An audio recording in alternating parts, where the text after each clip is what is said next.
శ్రీమాత్రే నమః శ్రీ గురుభ్యో నమః. ప్రథమంగా మేషరాశి వారికి సంబంధించి 2025 జనవరి మాస ఫలితాలు ఇప్పుడు మనం తెలుసుకుందాం. మనకు సాధారణంగా మేషరాశి అంటేనే గుర్తుకు వచ్చేది భూతత్వ రాశి. అంటే వాళ్ళు భూమిని విడిచి సాము చెయ్యరు ఎప్పుడూ కూడా. కాబట్టి వీరి యొక్క లక్షణాలను బట్టి ఈ సంవత్సరంలో వారికి ఎదురయ్యేటువంటి, ఈ మాసంలో వారికి ఎదురయ్యేటువంటి పరిస్థితులేంటి, ఎలా వాటిని అధిగమించాలనేటువంటి విషయాన్ని కూడా ఇప్పుడు మనం తెలుసుకుందాం. విద్యార్థుల విషయానికి వస్తే సాధారణంగా మేషరాశిలో ఉండేటువంటి విద్యార్థులు ఏంటంటే ఎలా చెబితే అలా పూర్తి చేసేటువంటి తత్వం గలవారు. కాబట్టి వీరికి అంతగా ఇబ్బందికరమైనటువంటి వాతావరణం ఏమి కూడా కనిపించట్లేదు. అయినప్పటికీ గోచార రీత్యా మనం చూసుకున్నట్టయితే వీరు చదివేటువంటి ప్రదేశంలో కానీ, వీరు నివాసం ఉంటున్నటువంటి ప్రదేశంలో కానీ వాతావరణ రీత్యా కుటుంబంలో ఉన్నటువంటి ఇబ్బందుల వల్ల పిల్లలు కాస్త అధికంగా చదువు పట్ల శ్రద్ధ చూపలేకపోవచ్చు. కాబట్టి తల్లిదండ్రులు ఎవరైనా సరే మీ పిల్లలు మేషరాశిలో ఉన్నటువంటి గ్రహజాతకులైతే కనుక వారి చదువు పట్ల కాస్త జాగ్రత్త వహించండి. లేదంటే అనుకున్నంత ఉత్తీర్ణత రాకపోవచ్చు. అలాగే గృహిణుల విషయానికి వస్తే గనక జనవరి మాసం అంటే మన తెలుగునాట ప్రత్యేకంగా మనకు ఎక్కువగా కనిపించేది ఏమిటి అంటే పండగ వాతావరణం. కాబట్టి ఈ సమయంలో వీరు అగ్నితత్వ రాశికి సంబంధించినటువంటి వారు కూడా అని మనం మాట్లాడుకుంటూ ఉన్నాం. కాబట్టి భూతత్వ రాశి అగ్నితత్వ రాశికి కాంబినేషన్గా మనకు ఈ యొక్క మేషరాశి వారిని ఎక్కువగా మనం మాట్లాడుకుంటాం. కాబట్టి అగ్ని వల్ల ఏమైనా ఇబ్బందులు కలిగేటువంటి పరిస్థితి ఈ యొక్క గృహిణులకు ఉన్నటువంటి అవకాశం ఉంది. ఏమైనా వంట చేసేటప్పుడు కాస్త జాగ్రత్త వహించడం చాలా మంచిది. ఇక ఉద్యోగస్తుల విషయానికి వస్తే ఎప్పటి నుంచో వేసుకున్నటువంటి ప్రణాళికలు ఏవైతే ఉన్నాయో అవి ఇప్పుడు సఫలీకృతం అవుతాయి. కాస్త ఆచితూచి ఖర్చు పెట్టండి. మీకు వచ్చేటువంటి ఆదాయము బాగానే ఉన్నప్పటికీ ఖర్చు వల్ల ఇబ్బంది పడేటువంటి అవకాశం అధికంగా ఉంది. వ్యాపారస్తుల విషయంలో కూడా ఇలాంటి పరిస్థితే మనం అధికంగా చూస్తూ ఉన్నాము. వ్యాపారస్తులకు వారి యొక్క వ్యాపార స్థలం వల్ల లాభం వచ్చినప్పటికీ జరిగేటువంటి పరిస్థితుల వల్ల ఖర్చు అధికమయ్యేటువంటి అవకాశం ఉంది. ఎట్టి పరిస్థితుల్లో పెట్టేటువంటి ఖర్చుని కాస్త అధిగమించి కాస్త ఖర్చుని జాగ్రత్తగా చూసుకోవడం మంచిది. ఇక వివాహం కోసం చూస్తున్న వాళ్ళు కొంతమంది ఉంటూ ఉంటారు. వివాహం కోసం చూస్తున్నటువంటి వారు మీ యొక్క పెద్దలను విషయం విని, మీ పెద్దల మాట విని, వాళ్ళు ఎవరైతే సంబంధం తెచ్చారో వారి యొక్క మాటను విని మీరు కానీ ముందుకు వెళ్తే ఖచ్చితంగా సక్సెస్ అవుతారు. వీరు చూసినటువంటి సంబంధం బాగుంటుందా, నా జీవితకాలం అంతా ఎలా ఉంటాను, ఇలాంటి ఆలోచనలు అక్కర్లేదు.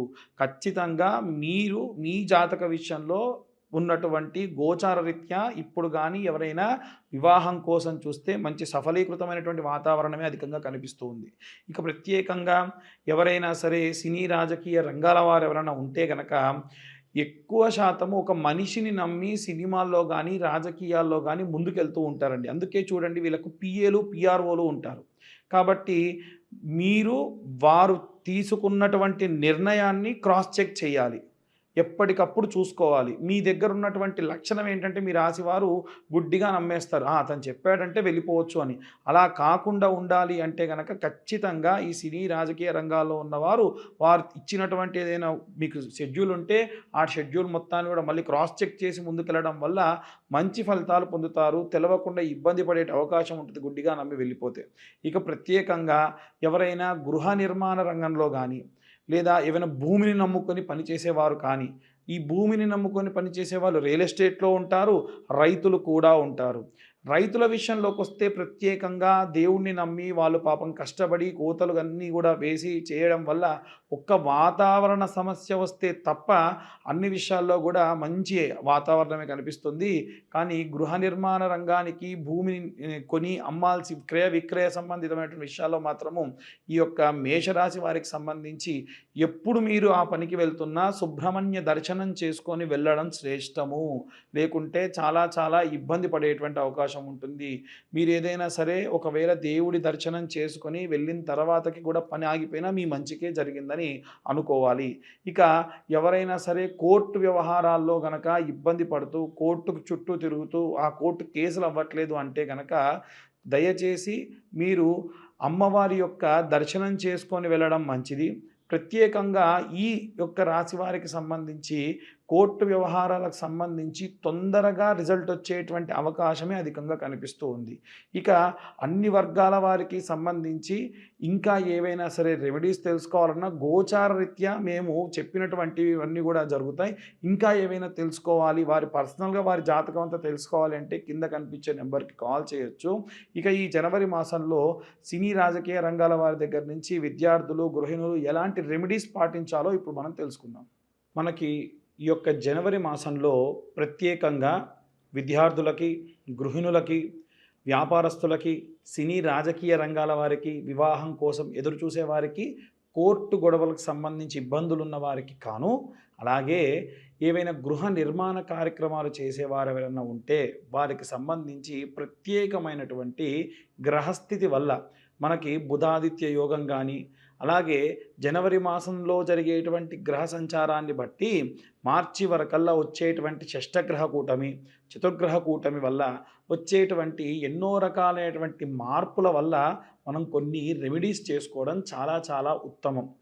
అవి ఏమేం చేసుకోవాలి, ఎవరెవరు ఎలాంటివి చదువుకోవాలి అనేది ఇప్పుడు మనం తెలుసుకుందాం. విద్యార్థుల విషయానికి వస్తే గనక విద్యార్థులందరూ కూడా ఓం వాగ్దేవ్యై నమః అన్న మంత్రాన్ని ప్రతిరోజు 11 మార్లు పఠనం చేస్తూ వీలైనంత వరకు వారానికి ఒక్కసారైనా సరే నీలా సరస్వతి స్తోత్రాన్ని వినడం కానీ పఠనం కానీ చేయించడం చాలా చాలా మంచిది. అలాగే గృహిణులందరూ కూడా అయితే గనక రోజు మీ ఇంట్లో ఒక చిన్న అమ్మవారి యొక్క విగ్రహం కానీ, ఒక బొటనవేలు పరిమాణంలో ఒక విగ్రహాన్ని పెట్టుకొని అమ్మవారి ముందు ఒక ఒక్క పెట్టుకొని శ్రీమాత్రే నమః అనుకుంటూ 108 సార్లు కుంకుమతో అర్చన చేసుకోవడం చాలా చాలా ఉత్తమం. అలాగే ఎవరైనా ఉద్యోగస్తులు కానీ, వ్యాపారస్తులు కానీ ఇప్పుడు నేను చెప్పేటువంటి ఈ మంత్రాన్ని పఠనం చేయడం చాలా చాలా శ్రేయస్సుకరం. ఆ మంత్రం ఏమిటి అంటే ఓం క్లీం కృష్ణాయ వాసుదేవాయ హరయే పరమాత్మనే ప్రణతక్లేశనాశాయ గోవిందాయ నమో నమః. ఈ మంత్రాన్ని ఈ యొక్క ఇంట్లో ఉన్న వారందరూ కూడా ఎవరైతే వ్యాపారంలో ఉన్నటువంటి వారు ప్రత్యేకంగా చేయడం మంచిది. అలాగే మీ వ్యాపార స్థలం దగ్గర ప్రతిరోజు సాయంత్రం సమయంలో ఐటీలో ఉండేటువంటి వ్యాపారస్తులు ఉంటారు, పెద్ద పెద్ద ఎంఎన్సీలో ఉండేటువంటి వ్యాపారస్తులు కూడా ఉంటారు. నేను చెప్పేటువంటిది అన్ని వర్గాల వ్యాపారస్తులకి కూడా అనేటువంటిది బాగా గమనించాలి. ఇందాక చెప్పిన ఉద్యోగస్తులకు కూడా ఒక పచారీ కొట్లో పనిచేసే ఉద్యోగస్తుడు ఉంటాడు, అలాగే ఒక ఎంఎన్సీ కంపెనీలో పనిచేసేటువంటి ఉద్యోగస్తుడు ఉంటాడు. అందరికీ కలిపి చెప్పినటువంటి మంత్రం అది. అయితే ఈ వ్యాపారస్తులు ప్రత్యేకంగా ఏం చేయాలి అంటే ప్రతిరోజు వ్యాపార స్థలంలో సాయంత్ర సమయంలో కాస్త ధూపం వెలిగించి అమ్మవారికి సంబంధించినటువంటిది ఏదో ఒక మహాలక్ష్మీదేవికి కానీ లేదా అమ్మవారికి సంబంధించినటువంటి మంత్రపఠనం చేయడం చాలా చాలా మంచిది. ఒకటి.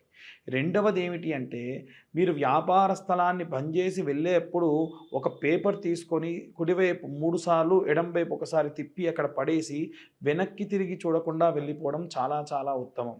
మనం మార్వాడీస్ని కానీ జైష్వాల్స్ని కానీ చూసుకున్నట్టయితే వారి వ్యాపార స్థలం దగ్గర ఇలా చేస్తారు. ఎందుకంటే మన వ్యాపార స్థలం దగ్గరికి ఎంతోమంది వచ్చేటువంటి వాళ్ళు శౌచముతోని, మైలతోని, అంట్లతోని వస్తారు. కాబట్టి అవేవి రాకుండా ఉండాలి, అవేవి మీకు అంటకుండా ఉండాలి అంటే ఈ రెమెడీ చేయడం మంచిది.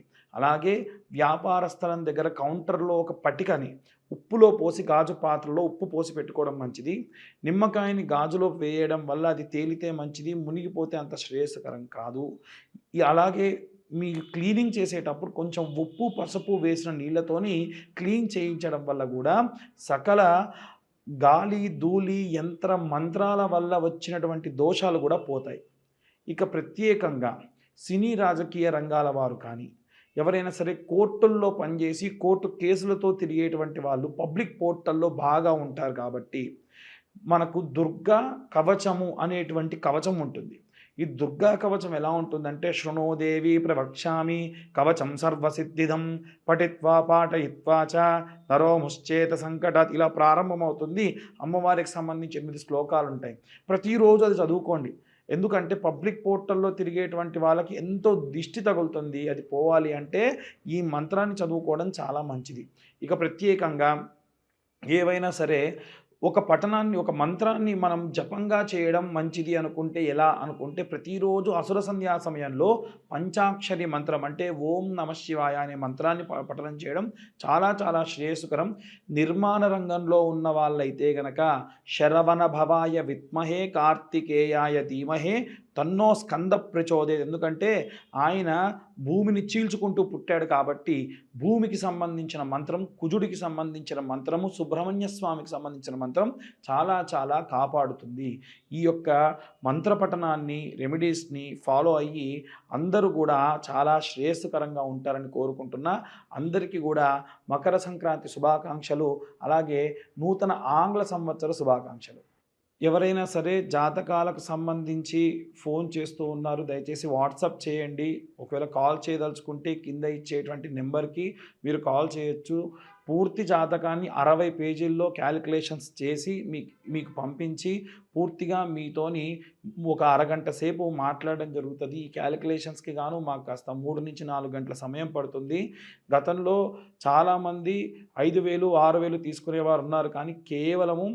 1,521 మాత్రమే తీసుకుంటూ అందరికీ కూడా ఈ జాతక వసతిని కలిగిస్తూ ఉన్నాము. ఎవరన్నా కావాల్సి ఉంటే కింద కనిపించే నెంబర్కి ఫోన్ ఆర్ వాట్సాప్ చేయగలరని కోరుతున్నాము.